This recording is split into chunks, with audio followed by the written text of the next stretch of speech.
समाचार दर्पण के आज के विशेष सत्र में मित्रों आपका स्वागत है। आज की जो चर्चा है वह खबरें बैंकों की दुनिया से या बैंकिंग की दुनिया से है। और आज की इस खबर में जो लोग भी बैंकिंग की तैयारी कर रहे हैं, जीके, जीएस या फिर बैंकिंग नॉलेज की, उनके लिए यह सत्र बहुत ही जबरदस्त होने वाला है। आइए सबसे पहले हम शुरू करते हैं। आपको पता होगा कि बैंकों के कार्य को नियंत्रित करने के लिए भारतीय रिजर्व बैंक है, अर्थात भारतीय रिजर्व बैंक नियम कानून बनाती है और जिसके अंतर्गत बैंकों को कार्य करना होता है। अभी हाल ही में अर्थात 6 तारीख को माननीय भारतीय रिजर्व बैंक के जो गवर्नर साहब हैं, उन्होंने एक एमपीसी होती है, इसकी हिंदी कहते हैं मौद्रिक नीति समिति, मॉनेटरी पॉलिसी कमिटी, एमपीसी की बैठक में कुछ खास निर्णय लिए गए। ये जो खास निर्णय लिए गए उनके बारे में आज की चर्चा में बताऊंगा। और विशेष क्या है कस्टमर्स के लिए, आप स्टूडेंट्स के लिए और बाकी लोगों के लिए। देखिए, ये जो एमपीसी है अर्थात मॉनेटरी पॉलिसी कमिटी, हिंदी में मौद्रिक नीति समिति, इसमें सबसे पहला जो इनका फोकस रहेगा वह है ग्राहकों को सशक्त बनाना।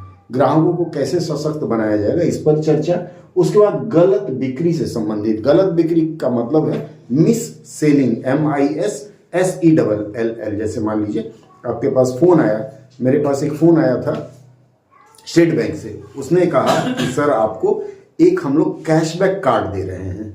तो मैंने कहा वो कैशबैक कार्ड क्या है? मूलतः वह कैशबैक कार्ड के नाम पर मुझे क्रेडिट कार्ड सेल करना चाह रही थी जिसने कॉल किया था, जबकि क्रेडिट कार्ड मैं लेने के पक्ष में नहीं था, लेकिन वह लुभावने ऑफर कि हम आपको ये दे रहे हैं, इस तरह के झूठ बोल करके जो बिक्री करना होता है, बैंक अपने प्रोडक्ट बिक्री करते हैं, इंश्योरेंस और तमाम चीजें, तो इसको मिस सेलिंग की कैटेगरी में रखा गया है।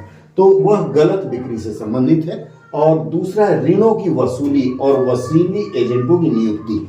ऋण की वसूली के लिए क्या करते हैं? जैसे मान लीजिए किसी ग्राहक ने लोन लिया है, बैंक से ऋण लिया है, वह जमा नहीं कर पा रहा है या उसकी किस्त नहीं भर पा रहा है, तो बैंक उसके लिए वसूली एजेंट रखती है। और वसूली एजेंट सुना होगा आप लोगों ने कि घर घर जाकर के अत्याचार करते हैं, आपका सामान उठा ले जाएंगे, गाली गलौज करते हैं, मारपीट करते हैं। उनके लिए एक नई नीति बनाने की आवश्यकता पड़ी कि ये नहीं हो सकता, वो नहीं हो सकता। इसके ऊपर विशेष रूप से चर्चा की गई।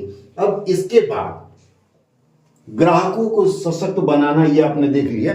जो सबसे तीसरा आज वर्तमान समय में क्या हो रहा है कि डिजिटल धोखाधड़ी की घटनाएं बढ़ रही है, या फिर इसके अलावा आप डिजिटल दुनिया है, आप पैसे कहीं ट्रांसफर कर रहे हैं, गलती से रमेश के खाते में भेजना चाह रहे हैं और रमजान के खाते में चला गया या किसी और के खाते में, मतलब डिजिटल ट्रांजैक्शन, डिजिटल लेन देन के दौरान कोई गलती हो जा रही है तो अभी तक उसके वापसी का कोई विशेष ठोस प्रबंध नहीं है। तो भारतीय रिजर्व बैंक के इस मौद्रिक नीति में यह निर्णय लिया गया है कि इस तरह की कोई अगर घटना होती है तो उसमें 25,000 रुपए तक की एक गारंटी किस तरह दी जाएगी, इस पर चर्चा होगी। तो यह जो है तीसरा है अनधिकृत, इसके लिए शब्द है अनऑथराइज्ड, अनधिकृत इलेक्ट्रॉनिक बैंकिंग लेन देन में ग्राहकों की देयता को सीमित करने पर छोटे मूल्य के धोखाधड़ी वाले लेन देन में हुए नुकसान के लिए ग्राहकों को 25,000 रुपए तक की राशि की भरपाई के लिए एक ढांचा, अभी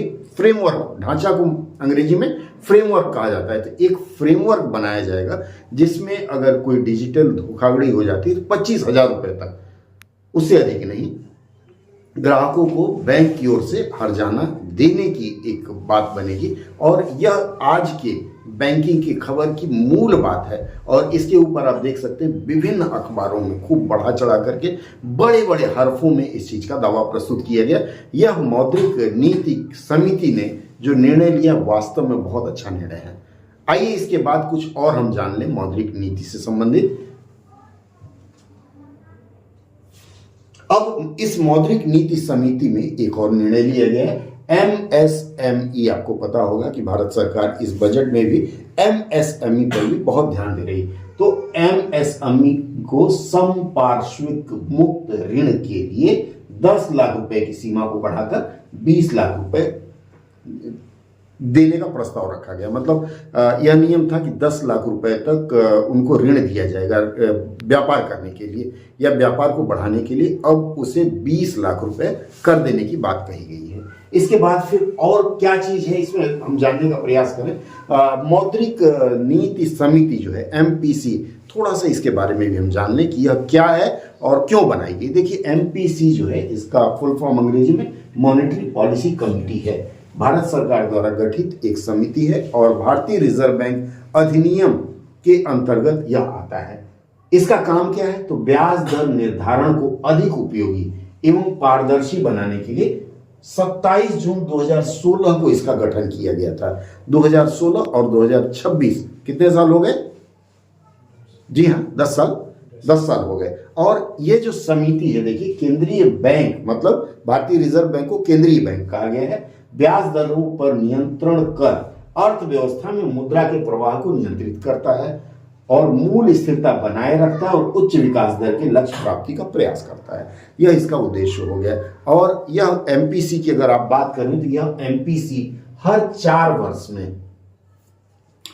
वर्ष में MPC नई गठित होती है। पुरानी समिति समाप्त हो जाती है, नई समिति गठित होती है और जो नई समिति गठित होती है उसमें अभी फिलहाल 6 सदस्यों का एक पैनल होता है। इन 6 सदस्यों में 3 सदस्य भारतीय रिजर्व बैंक RBI मतलब भारतीय रिजर्व बैंक के होते हैं और 3 अन्य स्वतंत्र सदस्य होते हैं जिन्हें भारत सरकार द्वारा मनोनीत किया जाता है। भारत सरकार जिसे उचित समझेगी उसको मनोनीत कर सकती है। RBI के जो 3 अधिकारी हैं उनमें से एक भारतीय रिजर्व बैंक के स्वयं गवर्नर साहब होते हैं, एक डिप्टी गवर्नर होते हैं तथा एक कोई और अन्य अधिकारी शामिल हो सकते हैं। यह आपके इंटरव्यू का प्रश्न हो सकता है, चाहे आप स्पेशलिस्ट ऑफिसर के लिए जाएं या प्रोबेशनरी ऑफिसर्स के लिए। इसके बाद इसके आगे जो बात है वह यह है कि यह समिति वर्ष में 4 बार मिलेगी और सर्वसम्मति से निर्णय लेगी। मतलब क्वार्टरली इसकी मीटिंग होती है। क्वार्टरली का मतलब तिमाही। उसके बाद हाँ या ना को लेकर बराबर का मत आता है तो गवर्नर निर्णय दे। कई ऐसे मुद्दे होते हैं जैसे मान लीजिए रेपो रेट बढ़ाना है कि घटाना है, इसके ऊपर अगर टाई हो जाता है तो वहाँ गवर्नर साहब अपना निर्णय देंगे और वह मान्य होगा। ये वोटिंग वाली सिस्टम है, मतदान वाली बात है। वर्तमान में इसमें भारत सरकार के जो 3 सदस्य हैं उनका नाम महत्वपूर्ण है। उनका नाम है पम्मी दुआ, चेतन घाटे तथा रविंद्र ढोलकिया। नाम याद रखिएगा क्योंकि भविष्य में काम आने वाला है। और RBI के जो 3 सदस्य हैं उनमें गवर्नर जो हैं भारतीय रिजर्व बैंक के उनका नाम है शांतिकांत। उसके बाद डिप्टी गवर्नर जो है उनका नाम है R गांधी तथा माइकल पात्रा। ये 3 लोग इसके सदस्य हैं। इसके बाद आते हैं मौद्रिक नीति समिति 4 सालों में या वर्षों के लिए बनती है। यह अवधि पूरा होने के बाद फिर नई MPC बनती है। तो मित्रों MPC के बारे में इतनी जानकारी आज के लिए और नई खबर के लिए।